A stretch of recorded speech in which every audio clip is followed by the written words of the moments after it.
ఆశ. తను పెరిగిన అనాథాశ్రమం పేరు అది. కాని లక్ష్మి జీవిత నిఘంటువులో ఆ పదానికి అర్థం లేదు. ఆశ అనే ఆ భవనానికి పాతబడిన చెక్కవాసన, ఫినాయిల్ వాసన, ఇంకా ఎప్పుడూ తడిగా నేల తుడిచే గుడ్డవాసన మాత్రమే తెలుసు. ప్రతి సాయంత్రం 4:30 గంటలకు క్లాస్ అయిపోయిన గంట మోగగానే లక్ష్మి పరుగున పడమటివైపు ఉన్న కామన్ రూంకి చేరుకునేది. అక్కడి చెక్క పలకలు దెబ్బతిన్న కిటికీ దగ్గర తను స్థానం సంపాదించుకునేది. ఆ కిటికీ బయట రోడ్డుకు అవతల పసుపురంగు వేసిన ఒక చిన్న ఇల్లుంది. ఆ ఇంటి వాకిట్లో సాయంత్రం 4 గంటల వేడి టీ కప్పులతో ఒక నాన్న, ఒక అమ్మ, వాళ్ల కూతురు కూర్చునేవారు. నాన్న చెప్పే జోక్కు అమ్మ నోటికి చెయ్యి అడ్డుపెట్టుకుని నవ్వేది. కూతురు తలపై ప్రేమగా నిమిరేవారు. కొన్నిసార్లు నాన్న పేపర్ నుండి ఏదో చదివి వినిపించేవారు. ఆ దృశ్యం లక్ష్మికి ఒకేసారి తీపిగానూ, ఒకేసారి గాయంగానూ ఉండేది. వాళ్లు లోపలికి వెళ్ళిపోయాక లక్ష్మి తన పరుపు కింద దాచుకున్న చిన్న తగరపు పెట్టెను బయటకు తీసేది. అది తెరిచినప్పుడు ఒక పాతవాసన గదినిండా వ్యాపించేది. దానిలో ఉన్న తన ఏకైక ఆస్తి ఒక పాత వనితాపత్రిక నుండి కత్తిరించిన ఒక కుటుంబ చిత్రం, ఒక ప్రకటన చిత్రం. నవ్వుతున్న నాన్న, ఆయన్నే ప్రేమగా చూస్తున్న అమ్మ, వాళ్ల చేతిలో ఒక పాప. దుమ్ము, తేమ తగలకుండా దాన్ని ప్లాస్టిక్ కవర్లో చుట్టి భద్రపరిచింది. రాత్రి అందరూ నిద్రపోయాక ఆ చిత్రంలోని అమ్మ ముఖంపై తను వేలు ఆడిస్తూ అమ్మా అని శబ్దం లేకుండా పిలిచేది. నాన్నా అని మెల్లగా పలికేది. తనకి డబ్బు, సుఖసంతోషాలో, ఖరీదైన బట్టలో అవసరం లేదు. నాది అని ఛాతీకి హత్తుకుని పిలవడానికి, తల్లీ అని ప్రేమగానూ, కోపంగానూ అయినా పిలుపు వినడానికి, కనీసం తిట్టడానికైనా హక్కు ఉన్నా కొందరు మనుషులు తనకు కావాలి. ఆశ యొక్క చల్లని గోడల మధ్య ఒంటరిగా ఉన్నప్పుడు తను కలలు కన్న ఏకైక విషయం వేర్లు ఉన్న ఒక జీవితం. 20వ ఏట ఆ సంబంధం వచ్చినప్పుడు మదర్ సుపీరియర్ తనను ఆఫీస్కు పిలిపించారు. లక్ష్మీ, నీకొక మంచి సంబంధం వచ్చింది. అబ్బాయి గల్ఫ్లో ఉంటాడు. పేరు రోహిత్. తను నమ్మలేకపోయింది. అనాథాశ్రమంలోనే పెళ్లిచూపుల కార్యక్రమం చాలా వేగంగా జరిగిపోయింది. రోహిత్, వాళ్లమ్మ సరస్వతి, చెల్లెలు రమ్య. సరస్వతి తనను నఖశిఖ పర్యంతం చూసింది. ఆ చూపులో ప్రేమకంటే ఎక్కువగా ఏదో లెక్కలు వేస్తున్నట్టు లక్ష్మికి అనిపించింది. కాని రోహిత్ అలా కాదు. తను సిగ్గుతో ఆమె వైపు చూసి నవ్వాడు. వాళ్లు వెళ్ళిపోయిన తర్వాత మదర్ సుపీరియర్ అన్నారు, లక్ష్మీ, ఇది నీ అదృష్టం. అబ్బాయికి నువ్వు నచ్చావు. అనాథవైన వాళ్ళకెలాంటి సమస్య లేదట. ఆ రోజు రాత్రి ఇంట్లో సరస్వతి కొడుకుతో చెప్పింది, చాలా అణకువ, పద్ధతి ఉన్న పిల్ల. మనకు వేరే ఖర్చేమీ లేదు. అడిగేవాళ్లు, చెప్పేవాళ్లు ఎవ్వరూ లేని అమ్మాయి. కట్నమిచ్చేవాళ్లు లేరు. కాబట్టి ఎప్పటికీ అణిగి మణిగి ఉంటుంది. నువ్వు పంపే డబ్బుతో మనం సుఖంగా బ్రతకచ్చు. రమ్య ఇంటి నిర్మాణం కూడా పూర్తి చేయొచ్చు.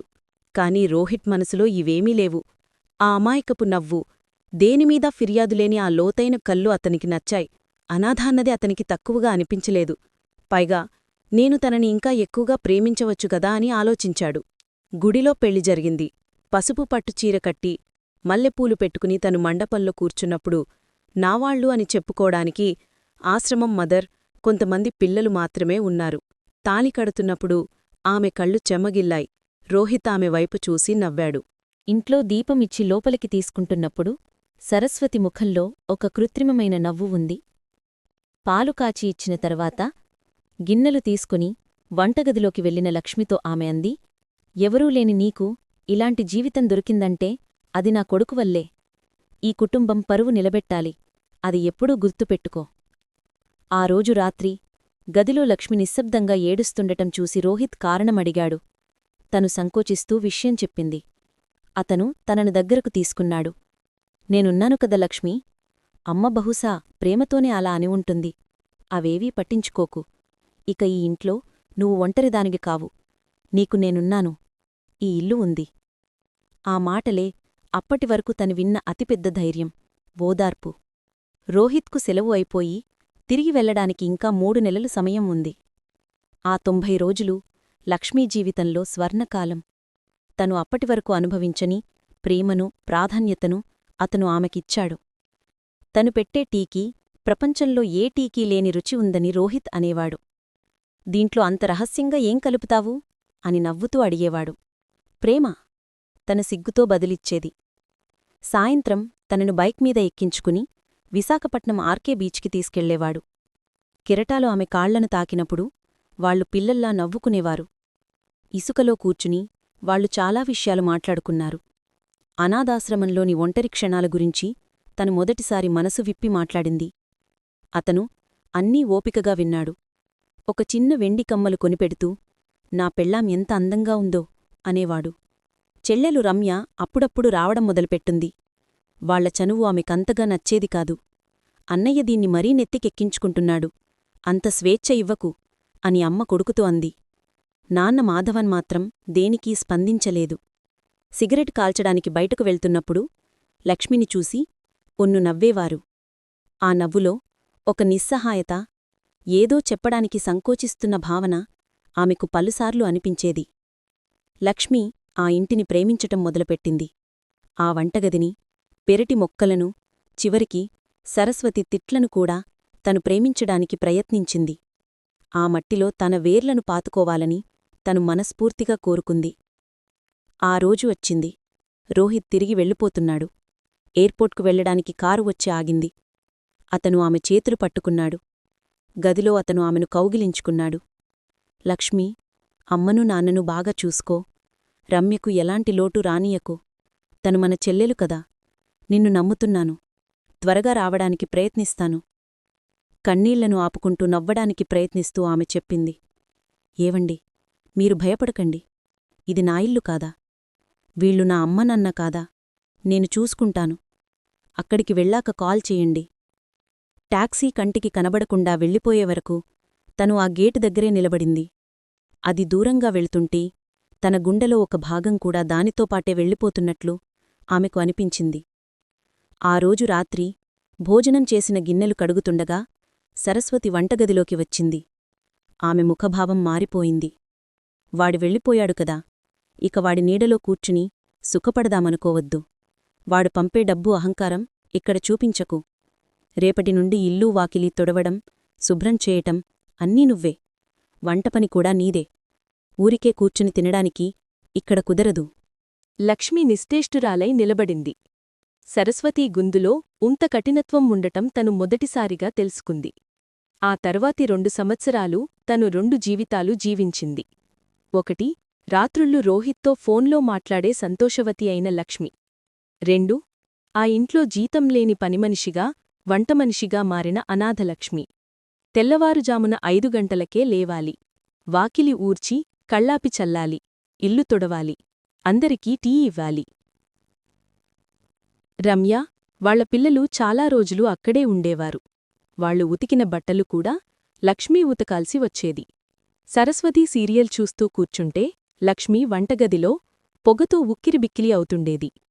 ఫోన్ రింగ్ అయినప్పుడు తను వంటగదిలోనుంచో వాకిలి ఊడుస్తూనో చేతులు చీరకు తుడుచుకుంటూ పరుగున వచ్చి ఫోన్ తీసేది. గొంతులోని ఏడుపునూ అలసటనూ దాచిపెట్టి నవ్వుతూ చెప్పేది. ఏవండి, బాగున్నారా? ఇక్కడ అందరూ బాగున్నారు. అమ్మకు బీపీ మందులు కొనాలి. రమ్య ఇంటిపని మొదలైంది. దానికి కొంచెం డబ్బు కావాలని అమ్మ చెప్పారు. తను సొంతంగా ఒక్క చుడిదార్ కూడా అడగలేదు. సరస్వతి రమ్య అడిగిన డబ్బులెక్కలన్నీ ఆమె భర్తకు తెలియజేస్తూ ఉండేది. ఎవరూ చూడకుండా బాత్రూంలోనో రాత్రి గిన్నెలు కడిగేటప్పుడు తను ఒంటరిగా ఏడ్చేది. ఎందుకు దేవుడా నన్ను ఇలా పరీక్షిస్తున్నావు? నాకంటూ ఒక కుటుంబాన్ని ఇచ్చావు కదా, అది చాలు అని తనకు తాను సర్ది చెప్పుకునేది. ఇల్లు తుడుస్తున్న ఆమెను నాన్న మాధవన్ తిడుతుండగా వినడమే 2 సంవత్సరాల తర్వాత రోహిత్ తిరిగి రావడం. అతను టాక్సీలోంచి దిగడం ఎవరూ గమనించలేదు. కొంచెం తొందరగా చెయ్యమ్మా, మనిషికి టీ తాగే టైమైంది. ఇక్కడే ఇలా రుద్దుతూ కూర్చుంటే ఎలా? మాధవన్ గొంతు వాకిట్లోకి వినిపిస్తోంది. రోహిత్ బ్యాగుతో వెరండాలోకి అడుగుపెట్టినప్పుడు చూసింది మాసిన చీర కట్టుకొని, జుట్టు ముడేసుకొని, నేలమీద కూర్చొని ఇల్లు తుడుస్తున్న లక్ష్మిని. ఆమె చేతులు చీర కొంగుకు తుడుచుకుంటూ తన దగ్గరికి పరిగెత్తుకు వస్తున్నప్పుడు ఆ కళ్లల్లో భయం, ఆశ్చర్యం, కన్నీళ్లూ ఒకేసారి నిండియున్నాయి. ఆమెను చూడగానే రోహిత్ నిర్గాంతపోయాడు. తన జ్ఞాపకాల్లో ఉన్న లక్ష్మి కాదిది. పెళ్లినాటి ఆ మెరుపు లేదు. బుగ్గలు లోపలికి పోయాయి. కళ్ళు గుంటలు పడ్డాయి. చీర పలుచోట్ల రంగు వెలిసిపోయింది. చేతుల్నిండా పనిచేసి కాసిన కాయల గుర్తులు. ఆమెను పట్టుకొని గదిలోకి నడుస్తున్నప్పుడు కూడా బాగున్నావా అని అడగడానికి మాటలు తడబడ్డాయి. ఆమె ఈ రూపాన్నీ కన్నీళ్లనూ ప్రత్యక్షంగా చూసిన తర్వాత తన ప్రశ్న ఆమెకు ఒక పరిహాసంగా అనిపించవచ్చేమో. అతను తెచ్చిన బ్యాగును వేలమీద పెట్టి తలుపు వేశాడి. గదిలో నిశ్శబ్దం ఆవరించింది. తను మనసులో అనుకున్నది ఆమె తన ముఖంలో చదివి ఉండవచ్చు. తన కళ్ళు ఆమె గుండెల్లోని బాధల్లోకి లోతుగా చూస్తున్నప్పుడు ఆమె నవ్వడానికి చాలా కష్టపడింది. ఏవండి, సడన్ సర్ప్రైజ్ ఇచ్చారు, నేను టీ తెస్తాను. ఆమె తిరగడానికి ప్రయత్నించింది. అతను ఆమె చేతిని పట్టుకుని ఆపాడు. వద్దు. అతను ఆమె జుట్టును నిమిరాడు. ఆమె కళ్ళు తుడుచుకుంటూ చెప్పింది, ఏవండి, మీ ఈ ప్రేమ ఒక్కటి చాలు నాకు ఈ భూమిమీద బ్రతకడానికి, నాకేమీ వద్దు. ఆమెను తన ఛాతికి హత్తుకున్నప్పుడు ఆమె కంటి నుండి రాలిన కన్నీళ్లకు విపరీతమైన వేడి ఉంది, ఎక్కడో ఏదో కాలిపోతున్నట్లు. నాన్నా, అలా అన్నందుకు నా బంగారు తల్లికి బాధ కలిగిందా? అతను నెమ్మదిగా అడిగాడు. లేదండి, నా వెంట మీరున్నారు కదా, అదంతా నాన్న ప్రేమతోనే కదా. అమ్మా నాన్న ఉన్నా కూడా ఈ ఇంట్లో ఆమె ఒంటరిదని ఆమె మాటల్లోని వణుకు నుండి రోహిత్ అర్థం చేసుకున్నాడు. రోజూ ఫోన్ చేస్తున్నా ఆమె ఇక్కడి ఏ విషయాన్ని తనతో చెప్పలేదు. తన నుండి అన్నీ దాచిపెట్టిందని ఆమె కన్నీళ్లు అతనికి స్పష్టం చేశాయి. అసలు తను ఎప్పుడైనా తన సొంత బాధలను తనతో పంచుకుందా? ఆ అమాయకురాలికి కట్టుకోవడానికి ఒక్క మంచి చీర కూడా లేదు. వెలిసిపోయిన బ్లౌజ్ రంగు ఏదో కూడా తను గుర్తుపట్టలేకపోతున్నాడు. ఎందుకు అని వాళ్లను ఒక చిన్న ప్రశ్న కూడా ఎందుకు అడగలేకపోతున్నాను? ఈమె నా భార్య, అప్పుడు అమ్మానాన్నలకు నాలాగే ఈమె కూడా. నా ప్రేమను వాళ్లు అవకాశంగా తీసుకుంటున్నారు. దానికి ఈ అమాయకురాలి కన్నీళ్లను బలిపెడుతుంటే నా గుండె మండిపోతోంది. నేను పంపిన డబ్బంతా అమ్మా నాన్న చెల్లి కలిసి ఏం చేస్తున్నారు? ఇంటి అప్పులన్నీ తీరిపోవాల్సిన సమయమయ్యింది కదా. దేవుడా, ఈమెను ఈ నరకంలో ఉంచి కదా నేను అక్కడ కష్టపడుతున్నది. ఆమె జుట్టును నిమురుతున్నప్పుడు రోహిత్ ఆమె మెడ వెనుక ఉన్న నల్లటి మచ్చను చూశాడు. ఏమైంది లక్ష్మీ, నీ మెడమీద ఈ మచ్చ? బదులు చెప్పకుండా మౌనంగా ఉన్న ఆమెను రోహిత్ మళ్ళీ అడిగాడు. అప్పుడు ఆమె ఏడుస్తూ చెప్పింది, అది గిల్టు నెక్లెస్ వేసుకోవడం వల్ల. రోహిత్ గుండెలో పిడుగుపడినట్లయింది. అతను ఆమె మెడలోని మాల పట్టుకుని చూశాడు. అది బంగారం కాదు. అప్పుడు నీ తాళిబొట్టు? ఆమె తలదించుకుంది. కన్నీళ్లు అతని చేతిపై పడ్డాయి. అది రమ్య ఇంటి మెయిన్ స్లాబ్ వేయడానికి డబ్బు సరిపోకపోతే తాకట్టు పెట్టారు. ఎవరు? అతని గొంతు బిగ్గరగా మారింది. అమ్మ. నన్ను అడగకుండా నా భార్య తాళిబొట్టు తాకట్టు పెట్టడానికి ఆమెకు ఎవరు అధికారమిచ్చారు? నువ్వుర్రా, ఇప్పుడే అమ్మను అడగాలి. నేను కష్టపడేది నా భార్య కోసం కూడా. అతను కోపంగా లేచాడు. మనసులో ఆవేశం కట్టలు తెంచుకున్నా ఆమె అతన్ని ఆపింది. ఆమె అతని కాళ్లమీద పడింది. వద్దండి, దయచేసి వద్దు. మీరు వెళ్ళిపోయిన తర్వాత మళ్ళీ దాని పేరు చెప్పి నాతో గొడవ పడతారు. అమ్మ ఒక్కరే కాదు, తోడుగా కూతురు కూడా ఉంటుంది. నేను ఇక్కడ ఒంటరిదాన్ని. నన్ను ఇంకా హింసించకండి. నేను భరించలేకపోతున్నాను. ఆమె వెక్కి వెక్కి ఏడ్చింది. రోహిత్ నిస్సత్తువగా మంచం మీద కూర్చుండిపోయాడు. తన నిస్సహాయత అతన్ని మరింత బాధపెట్టింది. నువ్వు ఇలా ప్రతిదానికి అమాయకంగా ఉండబట్టే అందరూ నీ నెత్తెక్కి కూర్చుంటున్నారు. రోహిత్ లక్ష్మిని నిందించడం మొదలుపెట్టాడు. రమ్యకు ఇందులో సంబంధమేముంది? తను వాళ్ల ఇంట్లో ఉంటుంది కదా. మీరు వస్తున్నారని తెలిసే నిన్ననే ఇక్కడి నుండి వెళ్ళింది. తను అస్సలు వాళ్ల ఇంటికి వెళ్లదు. ఇదే ఆమె ఇల్లు అని ఎప్పుడు నాతో చెబుతుంది. భలే ఉంది తల్లీ కూతుళ్ళిద్దరూ. తను ఊహించిన దానికంటే తన కుటుంబ చిత్రం చాలా భిన్నంగా ఉందని గ్రహించినప్పుడు అతనికి తనమీద తనకి అసహ్యం వేసింది. బయటకు వెళ్లి తిరిగి వచ్చినా అమ్మ గొంతు అతన్ని ఆలోచనల నుండి బయటకు తెచ్చింది. తలుపు వేసి ఉండటం చూసి ఆమె గట్టిగా అరిచింది. ఎవ్వరే లోపల? నేను లేని సమయం చూసి ఎవర్నైనా ఇంట్లోకి ఎక్కించావా? బయటకు రవే! రోహిత్ తలుపు తెరిచి బయటకు వచ్చాడు. తన ముఖం కోపంతో బిగిదీసుకుపోయుంది.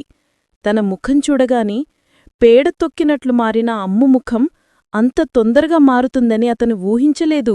అమ్మా, నా కొడుకు వచ్చాడా? అయ్యో, ఎప్పుడు వచ్చావురా? రాత్రికి వస్తావని చెబితే నేను మన షెఫీ కారు అప్పగించడానికి వెళ్లాను. అలిసిపోయావా నానా?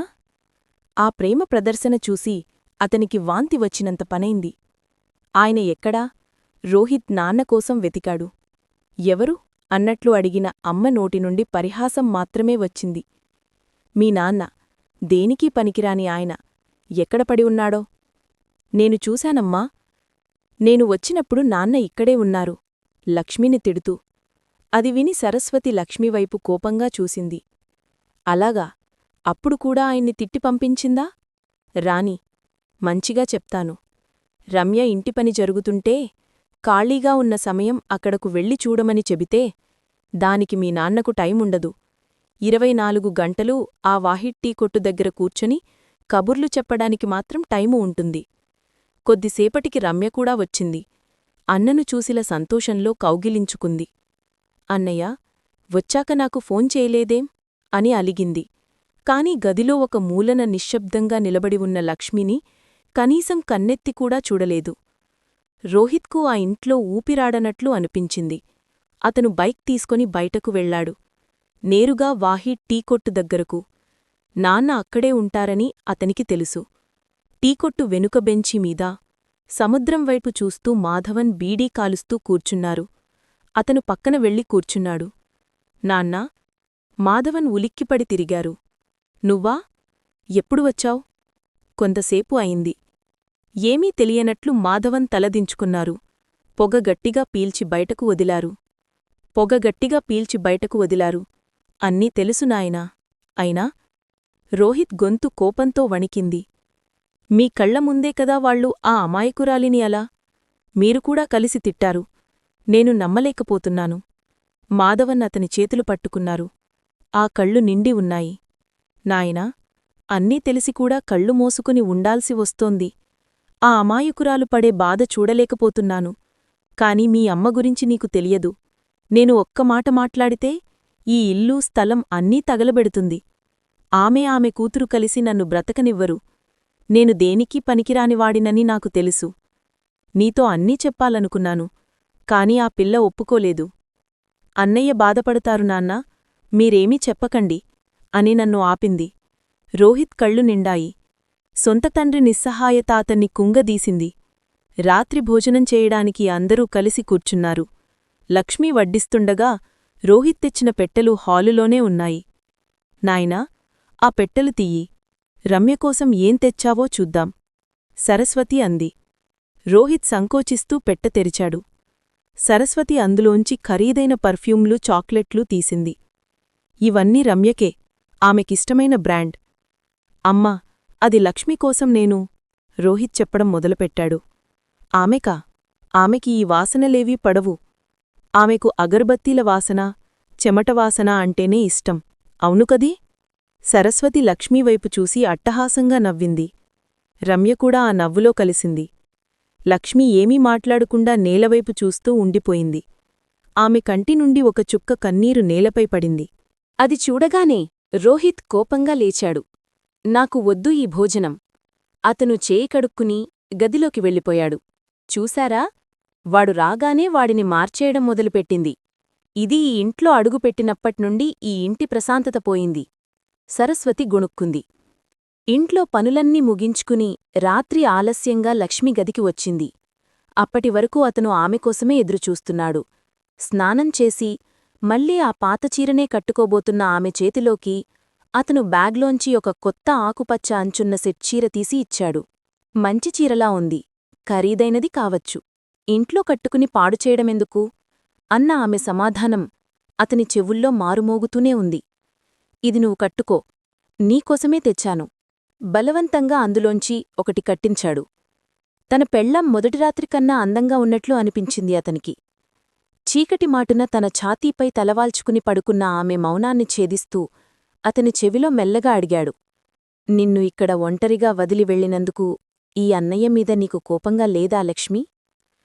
అలాంటి కోపం నాకు ఈ జన్మలో రాదండి. నా గుండెలపై ముఖం ఇంకాస్త చేర్చుకుంటూ ఆమె నొప్పి తగలకుండా చిన్నగా కొరికింది. నాకు నా భర్త చాలు. అందుకే కదా దేవుడు నా అమ్మానాన్నలను తీసుకెళ్ళిపోయి మిమ్మల్ని నాకోసం ఈ భూమిమీదకు పంపించాడు. అది వినగానే అతను ఆమెను 2 చేతులతో గట్టిగా హత్తుకున్నాడు. కొంతసేపటి నిశ్శబ్దం తర్వాత అతను చెప్పాడు. ఇప్పుడు నేనొక శుభవార్త చెప్పనా? పొద్దున్నే చెప్పాలనుకున్నాను. కాని సంతోషకరమైన విషయం చెప్పేటప్పుడు దాన్ని అందుకునే నీ మనసు కూడా సంతోషంగా ఉండాలి కదా. నేను తిరిగి వెళ్ళేటప్పుడు నాతోపాటు నువ్వు కూడా వస్తున్నావు. జాబ్ మారింది. కొత్త కంపెనీలో నాకు ఫ్యామిలీ అలవెన్స్ ఉంది. వీసా పేపర్లన్నీ నేను రెడీ చేశాను. ఇక మిగిలిన జీవితమైనా నీ కన్నీళ్లు ఈ భూమిమీద పడకుండా నేను చూసుకోవాలి. అతను ఆమె సంతోషకరమైన ముఖం కోసం ఎదురుచూశాడు. అది వినగానే ఆమె లేచి మంచం మీద కూర్చుంది. కిటికీలోంచి వస్తున్న వెన్నెల వెలుతురులో ఆమె ముఖం అతను చూశాడు. ఆ కళ్ళు నిండి ఉన్నాయి. ఏడుస్తున్నావా లక్ష్మీ? నీకు సంతోషంగా లేదా? ఈ నరకం నుండి నీకు విముక్తి వద్దా? చాలా సంతోషంగా ఉందండి. సంతోషంతోనే కళ్ళు నిండాయి. అయినా నేను రావడం లేదు. నీకేమైనా పిచ్చి పట్టిందా లక్ష్మీ? ఇన్నాళ్ళు అనుభవించింది చాలదా? అతను షాక్తో అడిగాడు. మీకు చెబితే అర్థంకాదు. కొద్దిసేపటి మౌనం తర్వాత ఆమె కొనసాగించింది. అమ్మానాన్న లేనివాళ్లకే ఆ బాధ తెలుసు. అనాథాశ్రమం కిటికీలోంచి నేను రోజూ ఒక కుటుంబాన్ని చూసి ఏడ్చేదాన్ని. నాకు ఈరోజు ఒక అమ్మ ఉంది, ఒక నాన్న ఉన్నారు, ప్రాణంలా ప్రేమించే భర్త ఉన్నారు. ఎంత తిట్టినా అమ్మ అమ్మే కదా. మీ అమ్మ అంటే నా అమ్మ కూడా కదా. మీ నాన్న నా నాన్ననే. ఈ ఇల్లు నాది. వాళ్లను ఒంటరిగా వదిలేసి నేనెలా? వాళ్ల చివరి రోజుల వరకైనా ఆ ప్రేమను, ఆ తిట్లనైనా నేననుభవించనీయండి. ఇంతకంటే ఒక అనాథ అమ్మాయికి ఏం కావాలి? నన్ను దాని నుండి వేరుచేయకండి. ఆమె ఏడుస్తూ అతని ఛాతీపై పడింది. రోహిత్ స్తంభించిపోయాడు. ఇది మూర్ఖత్వం కాదు, బానిసత్వం కూడా కాదు. అనాథత్వం యొక్క లోతుల నుండి మొలకెత్తిన వేర్లివి. కుటుంబం అనే భావన పట్ల ఆమెకున్న అంతులేని ఆశ ఇది. ఇప్పుడు ఆమెకు వేర్లు ఉన్నాయి. అవి కుళ్ళిపోయినవి అయినా సరే, వేర్లు లేకపోవడం కంటే అదే మేలని ఆమె నమ్ముతోంది. నాకు తెలుసు, జీవితంలో మరే స్త్రీ కూడా ఈమెకు ప్రత్యామ్నాయం కాలేదనే సత్యం. ఈమె మాత్రమే ఉంటుంది. లక్ష్మీ, వచ్చే జన్మలో కూడా నువ్వు నా పెళ్ళంగానే పుట్టాలి. అది వేరే చెప్పాలా ఏవండీ? వచ్చే జన్మనే కాదు, రాబోయే 7 జన్మలైనా నేను మీ పెళ్ళాన్నే. అతను ఆమెను గట్టిగా కౌగిలించుకున్నాడు. ఒక కొత్త నిర్ణయం అతని మనసులో స్థిరపడింది. మరుసటి రోజు ఉదయం టీ తాగుతూ రోహిత్ అందర్తో చెప్పాడు. నాకు 10 రోజుల సెలవుంది. అర్జెంటుగా తిరిగి వెళ్ళాలి. సరస్వతి ముఖం వెలిగిపోయింది. హమ్మయ్యా, అప్పుడు 10 రోజుల తర్వాత వెళ్ళిపోతావు. నువ్వు పంపే డబ్బు లేకపోతే ఈ కుటుంబం ఎలా గడుస్తుంది? రమ్య పని కూడా ఇంకా పూర్తి కాలేదు. రోహిత్ ఏమీ మాట్లాడలేదు. ఆ 10 రోజులు అతను లక్ష్మీకి నీడలా ఉన్నాడు. ఆమెను వంటగదిలో ఒంటరిగా వదిలిపెట్టలేదు. ఏ పనీ ఒంటరిగా చెయ్యనివ్వలేదు. రమ్యను ఇంటికి పిలిపించి ఆమె తాకట్టుపెట్టిన తాళిబొట్టును విడిపించాడు. డబ్బిచ్చింది రోహిత్. సరస్వతితో దాని గురించి ఒక్క ముక్క మాట్లాడలేదు. కాని ఆ ఇంట్లో వాతావరణం చాలా గంభీరంగా మారింది. తల్లీ కూతుళ్ళిద్దరూ అతనితో పెద్దగా మాట్లాడలేదు. 10వ రోజు ఉదయం వీడ్కోలి చెప్పడానికి అందరూ హాల్లో నిలబడ్డారు. టాక్సీ రావడానికి సమయమయింది. సరస్వతి ముఖంలో విషాదం కలిసిన సంతోషం ఉంది. రోహిత్ బ్యాగులతో హాల్లోకి వచ్చి వాటిని తిరిగి తన గదిలో పెట్టివచ్చాడు. ఏంట్రా ఇది? టాక్సీ వస్తుంది, సరస్వతి అసహనంగా అడిగింది. రోహిత్ తిరిగి హాల్లోకి వచ్చాడు. లక్ష్మీ భుజంపై చెయ్యివేసి ఆమెను తన దగ్గరకు తీసుకున్నాడు. అమ్మా, నేను తిరిగి వెళ్లడంలేదు. ఏంటి? సరస్వతీ రమ్య ఒకేసారి ఉలిత్తిపడ్డారు. జాబ్ మార్పు కాదు, నేను ఉద్యోగానికి రాజీనామా చేశాను. ఇక్కడే ఏదైనా ఉద్యోగం చూసుకొని ఇక ఈమెతో పాటు ఇక్కడే ఉండాలనేదే నా నిర్ణయం. సరస్వతి ముఖం పాలిపోయింది. నాయనా, నువ్వేం మాట్లాడుతున్నావ్? మరి డబ్బు? రమ్య ఇల్లు? ఆమె ఇంటిని చూసుకోవడానికి ఆమె భర్త ఉన్నాడు. ఇక నుండి ఈ ఇంటి ఖర్చులు నేను చూసుకుంటాను. కాని నా భార్య ఇక్కడ వంటగదికి మాత్రమే పరిమితం కావడానికి వీల్లేదు. ఆమెకు, నాకు ఈ ఇంట్లో ఒకే స్థానం ఉంటుంది. సరస్వతి ముఖం కోపంతో ఎర్రబడింది. ప్రధాన ఆదాయం ఆగిపోయింది. అన్నిటికంటే ముఖ్యంగా ఇక ఈ ఇంట్లో తన అధికారం చెల్లదని ఆమె గ్రహించింది. మాధవన్ మాత్రం ఏమీ మాట్లాడలేదు. ఆయన నెమ్మదిగా లేచి లోపలికి వెళ్లారు. తిరిగి వచ్చినప్పుడు ఆ ముఖంలో సంవత్సరాల తర్వాత మొదటిసారిగా ఒక నవ్వు కనిపించింది. లక్ష్మి రోహిత్ చేతిని గట్టిగా పట్టుకుంది. అతని ముఖం వైపు ఆరాధనగా చూసింది. ఆమె కళ్ళు పొంగి ప్రవహించాయి.